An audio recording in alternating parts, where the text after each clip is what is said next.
결혼 25년 차. 아침은 늘 같은 순서로 흘러갑니다.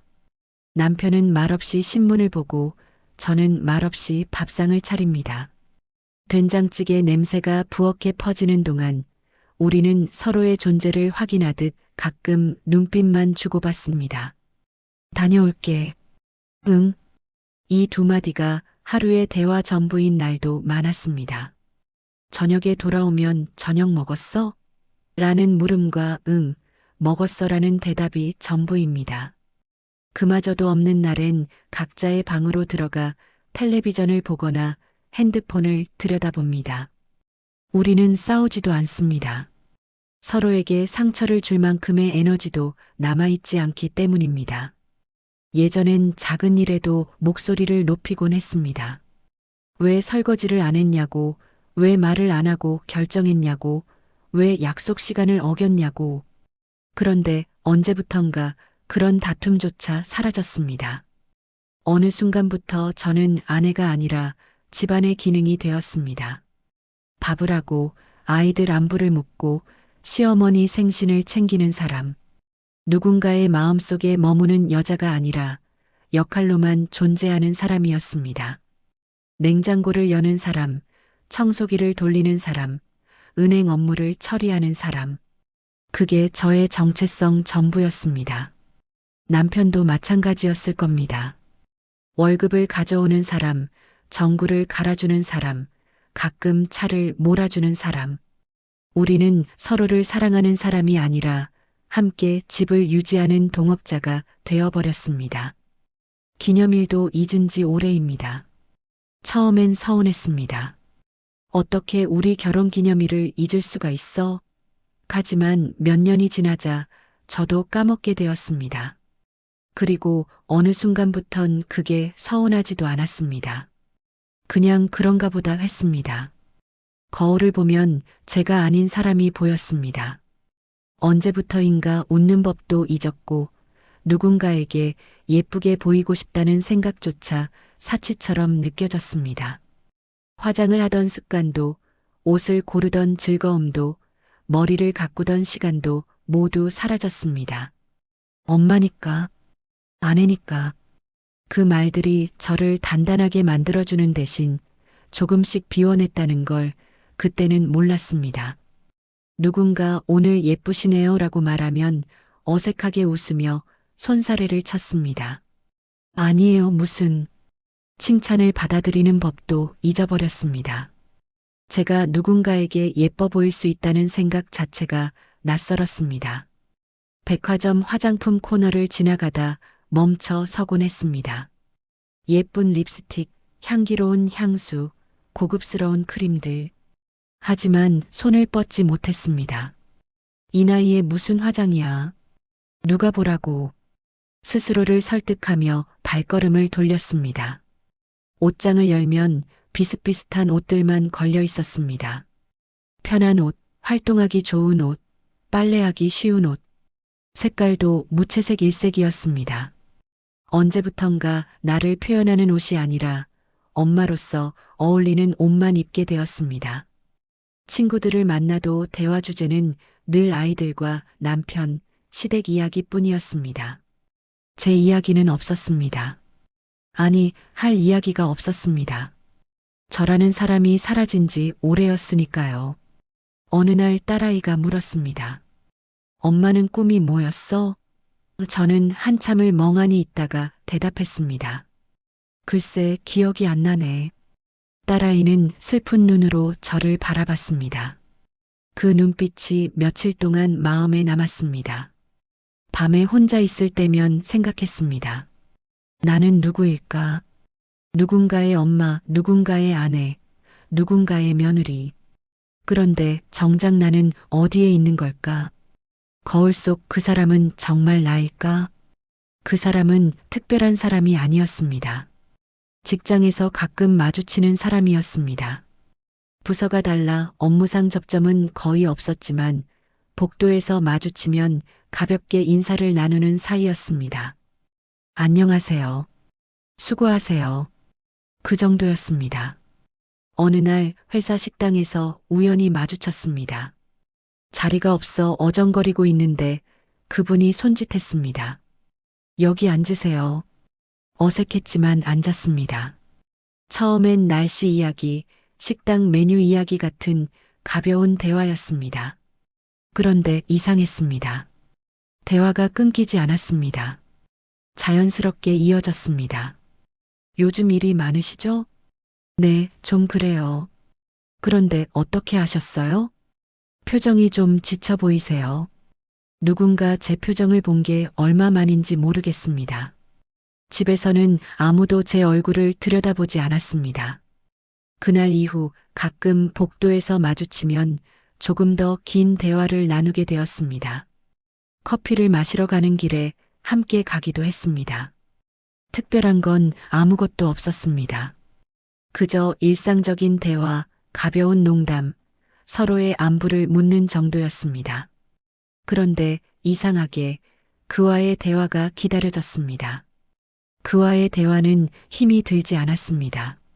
어느 날 저는 그에게 제 이야기를 했습니다. 집에서의 일, 아이들 이야기, 시댁에서 있었던 작은 일들. 그는 고개를 끄덕이며 들어주었습니다. 힘드시겠어요. 괜찮아요. 다들 그렇게 사는 거니까. 그래도 힘든 건 힘든 거잖아요. 그 말에 가슴이 뭉클했습니다. 괜찮다고, 다들 그렇게 산다고 제 마음을 억눌렀던 시간들이 떠올랐습니다. 누군가 제 감정을 인정해 준 게 얼마만인지 몰랐습니다. 설명하지 않아도 이해받는 기분, 말을 고르지 않아도 되는 편안함. 집에서는 늘 말을 아껴야 했습니다. 이런 말하면 잔소리로 들리겠지. 이 정도 일로 힘들다고 하면 나약해 보이겠지. 그래서 참았습니다. 삼켰습니다. 혼자 해결했습니다. 그런데 그 사람 앞에서는 달랐습니다. 제 이야기를 꺼내도 괜찮았습니다. 힘들다고 말해도 약하다고 생각하지 않았습니다. 그저 들어주었습니다. 요즘 뭐 재밌는 일 없으세요? 재밌는 일이요? 글쎄요, 없는 것 같아요. 그럼 하고 싶은 거라도요? 하고 싶은 것도 생각해 본 적이 없네요. 그는 잠시 생각하더니 말했습니다. 한번 생각해 보세요. 뭐든 좋으니까. 작은 것도 좋고요. 그날 밤 저는 오랜만에 제 자신에 대해 생각했습니다. 내가 좋아하는 건 뭘까? 하고 싶은 건 뭘까? 너무 오랜 시간 생각하지 않았던 질문들이었습니다. 며칠 후 다시 만났을 때 저는 조심스럽게 말했습니다. 저 예전에 그림 그리는 거 좋아했었어요. 그래요? 어떤 그림이요? 수채화요. 풍경 그리는 걸 좋아했어요. 결혼하고 붓을 놓은 지가 한 20년은 된 것 같아요. 다시 시작해 보시는 건 어때요? 이 나이에요? 나이가 무슨 상관이에요? 좋아하는 거 하는데. 그 말이 계속 마음에 남았습니다. 집에 돌아오는 길, 저는 괜히 제 마음을 다그쳤습니다. 이건 아니야. 착각이야. 하지만 심장은 제 말을 듣지 않았습니다.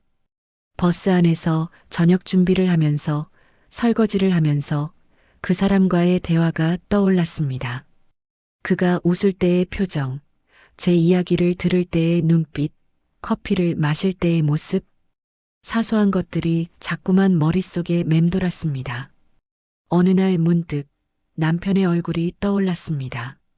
젊은 시절 저를 그렇게 바라보던 눈빛, 데이트할 때 제 손을 잡던 따뜻한 손, 결혼식 날 제 눈을 보며 약속하던 그 떨리는 목소리, 그 기억 앞에서 저는 스스로가 너무 미웠습니다.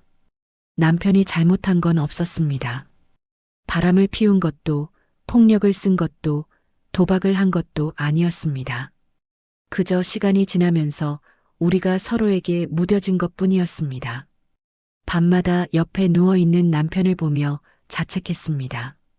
나는 지금 뭘 하고 있는 거야? 아무 일도 없는데 왜 이렇게 죄책감이 드는지. 손을 잡은 적도 없습니다. 포옹한 적도 없습니다. 사랑한다는 말을 주고받은 적도 없습니다. 그런데 왜 이렇게 죄를 지은 것처럼 마음이 무거운지 알 수 없었습니다. 거울을 보며 스스로에게 화를 냈습니다. 정신 차려. 넌 결혼한 사람이야. 두 아이의 엄마야. 그렇게 다짐했지만 마음은 제 통제를 벗어나 있었습니다. 남편에게 더 잘해야겠다고 생각했습니다. 그래서 남편이 좋아하는 반찬을 더 신경 써서 만들었습니다. 옷도 새로 사다 놓았습니다. 말도 더 붙여보려고 애썼습니다. 오늘 회사에서 무슨 일 있었어? 응? 그냥 그렇지 뭐. 그래. 남편은 여전히 무뚝뚝했습니다. 제 변화를 알아채지도 못했습니다. 아니, 관심이 없었습니다. 그럴 때면 또 그 사람이 떠올랐습니다. 제 작은 변화도 알아채던 그 사람. 오늘 좀 밝아 보이시네요. 새로 자르셨어요? 잘 어울리세요. 그런 말들. 그리고 다시 자책했습니다. 나는 왜 이러는 걸까? 연락을 기다린 적은 없다고 말하고 싶습니다. 하지만 거짓말이 되겠죠. 메시지 알림이 울릴 때마다 가슴이 먼저 반응한 것도 사실입니다. 혹시나 하는 마음으로 핸드폰을 확인하고 그 사람이 아니면 묘한 실망감이 밀려왔습니다. 업무 관련 메시지였습니다. 처음엔 정말 업무였습니다. 내일 회의 자료 확인하셨나요? 네, 확인했습니다. 그런데 점점 대화가 길어졌습니다. 오늘 회의 수고 많으셨어요. 아니에요. 덕분에 잘 마무리됐어요. 점심은 드셨어요? 아직이요. 지금 먹으러 가려고요. 저도 그래요. 혹시 괜찮으시면 같이 갈까요? 자연스러웠습니다. 억지스럽지 않았습니다. 그게 더 위험했습니다. 점심을 함께 먹는 횟수가 늘었습니다. 커피를 마시는 시간도 많아졌습니다. 퇴근길이 같은 방향이라며 함께 걷기도 했습니다. 대화 주제도 다양해졌습니다. 취미, 가족, 어린 시절 이야기, 꿈꿨던 것들, 후회하는 것들, 남편과도 나누지 않았던 이야기들을 그와는 나눴습니다. 어느 날 그가 물었습니다. 행복하세요? 갑작스러운 질문에 당황했습니다. 갑자기 왜 그런 걸 물으세요? 그냥 궁금해서요. 요즘 표정이 예전보다 밝아지긴 했는데 가끔 슬퍼 보일 때가 있어서 아무도 저에게 행복하냐고 물어본 적이 없었습니다. 잘 모르겠어요. 행복이 뭔지. 그는 고개를 끄덕였습니다. 저도 그래요. 불행하지는 않은데 행복한 것 같지도 않고 그냥 하루하루 사는 거죠 뭐. 공감되는 말이었습니다. 우리는 잠시 말없이 커피만 마셨습니다. 그날 밤 저는 오랫동안 잠을 이루지 못했습니다. 옆에서 코 고는 남편을 보며 생각했습니다. 우리는 행복할까? 답을 찾을 수 없었습니다. 핸드폰을 들었다 놨다를 반복했습니다. 그에게 메시지를 보내고 싶었습니다. 하지만 무슨 말을 해야 할지 몰랐습니다. 그리고 메시지를 보내는 순간 뭔가 돌이킬 수 없는 선을 넘는 것 같았습니다. 결국 메시지를 보내지 않았습니다. 대신 밤새 그 사람 생각만 했습니다. 다음 날 출근해서 그를 마주쳤을 때 가슴이 두근거렸습니다. 20대 소녀처럼 이 나이에 이런 감정을 느낀다는 게 한편으론 우스웠고 한편으론 슬펐습니다. 그게 저를 더 괴롭혔습니다. 집에서는 좋은 아내, 좋은 엄마가 되려고 애썼습니다. 남편에게 더 친절하게 대했습니다. 아이들 이야기도 더 귀 기울여 들었습니다. 시어머니께 전화도 자주 드렸습니다. 하지만 마음 한구석은 늘 다른 곳을 향해 있었습니다. 친구를 만났을 때였습니다. 오랜 친구였습니다. 너 요즘 뭔가 달라졌어. 내가, 뭐가, 얼굴이 밝아졌어. 무슨 좋은 일 있어? 저는 얼버무렸습니다. 아니야, 별일 없어. 그냥 운동 좀 하고 그래서 그런가 봐. 친구는 의심스러운 눈으로 저를 봤지만 더 묻지 않았습니다. 집에 돌아와 거울을 봤습니다. 정말 달라져 있었습니다. 언제부턴가 화장도 하게 되었고 옷도 신경 써서 입게 되었습니다. 머리도 자주 손질했습니다. 누구를 위해서일까요? 스스로에게 물었지만 답하기 싫었습니다. 어느 날 그 사람이 조심스럽게 물었습니다. 주말에 시간 되시면 전시회 같이 가실래요? 수채화 전시하는 거 있던데. 심장이 쿵 내려앉았습니다. 이건 아니라는 걸 알았습니다. 선을 넘는 거라는 걸 알았습니다. 죄송해요. 주말은 가족과 시간을 보내야 해서요. 그는 금방 이해한다는 표정을 지었습니다. 아, 당연하죠. 제가 생각이 짧았네요. 죄송해요. 아니에요. 제안해 주셔서 감사해요. 어색한 침묵이 흘렀습니다. 그날 밤 저는 결심했습니다. 이대로는 안 되겠다고. 이 감정을 계속 키워가다간 돌이킬 수 없는 일이 벌어질 것 같았습니다. 며칠 동안 고민했습니다. 그리고 결국 연락을 끊기로 했습니다. 업무상 필요한 연락 외에는 답하지 않기로 했습니다. 점심도 함께 먹지 않기로 했습니다. 커피도 함께 마시지 않기로 했습니다. 처음엔 힘들었습니다. 복도에서 마주칠 때마다 가슴이 아팠습니다. 그의 메시지를 무시할 때마다 죄책감이 들었습니다. 요즘 바쁘세요? 메시지를 보고도 답하지 않았습니다. 혹시 제가 실수한 게 있나요? 그 메시지를 보고 눈물이 났습니다. 저는 결국 답장을 보냈습니다. 죄송해요. 요즘 개인적으로 정리할 게 좀 있어서요. 양해 부탁드려요. 알겠습니다. 힘든 일 있으시면 언제든 말씀하세요. 그게 마지막이었습니다. 시간이 지났습니다. 일상은 다시 예전으로 돌아갔습니다. 남편과의 관계도 아이들과의 시간도 모든 게 예전 그대로였습니다. 아무 일도 없었습니다. 가정은 그대로였고 일상도 변하지 않았습니다. 그런데도 저는 알고 있습니다. 제 마음은 이미 많은 걸 겪었다는 걸. 가끔 그 사람이 떠오릅니다. 함께 나눴던 대화들, 함께 웃었던 순간들, 저를 이해해주던 그 눈빛들. 그리고 생각합니다. 그건 사랑이었을까? 아니면 외로움이었을까? 답은 모르겠습니다. 아마 둘 다였을지도 모릅니다. 한 가지 확실한 건 그 경험이 저를 조금 변화시켰다는 겁니다. 저는 다시 그림을 그리기 시작했습니다. 주말 아침 가족들이 아직 자고 있을 때 혼자 일어나 붓을 들었습니다. 서툴렀습니다. 20년 만이었으니까요. 그래도 즐거웠습니다. 화장도 다시 하게 되었습니다. 누구를 위해서가 아니라 저를 위해서. 거울을 보며 립스틱을 바르는 시간이 소중해졌습니다. 옷도 조금씩 바꿔 입기 시작했습니다. 편한 옷만 입던 습관에서 벗어나 가끔은 예쁜 옷도 입었습니다. 남편이 물었습니다. 요즘 뭔가 달라진 것 같은데? 그래. 뭐가?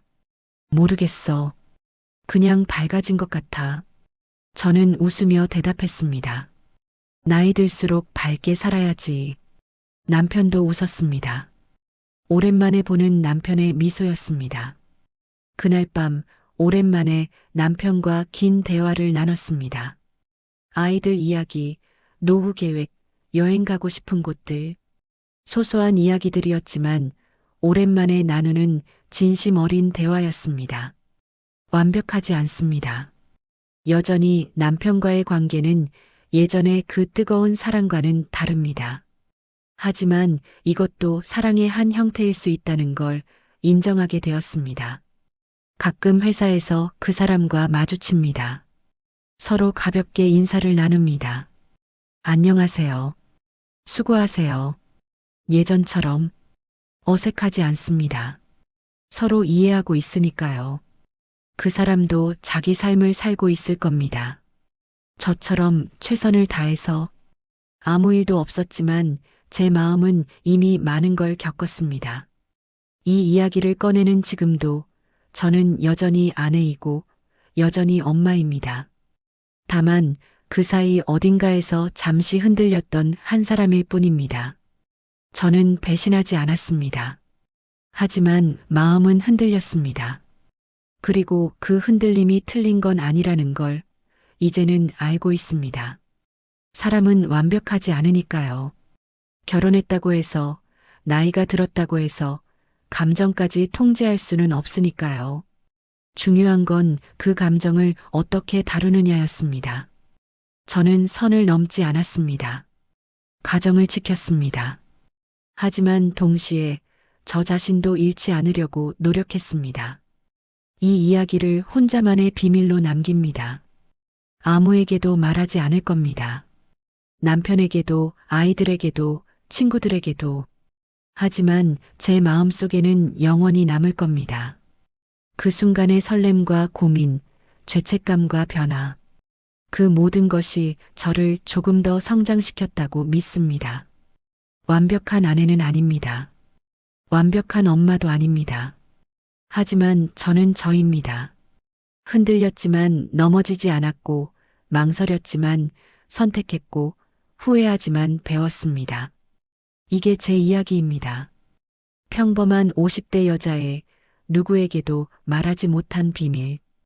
혹시 이 글을 읽는 분 중에 저와 비슷한 마음을 겪고 계신 분이 있다면 말하고 싶습니다. 당신은 혼자가 아닙니다. 그리고 당신의 감정이 틀린 것도 아닙니다. 다만 그 감정을 어떻게 다룰지는 당신의 선택입니다.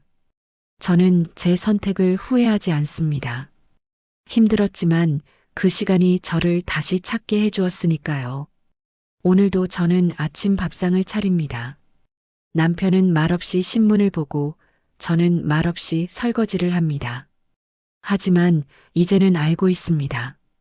이 평범한 일상 속에서도 저는 여전히 저로 존재할 수 있다는 것을, 그것만으로도 충분합니다.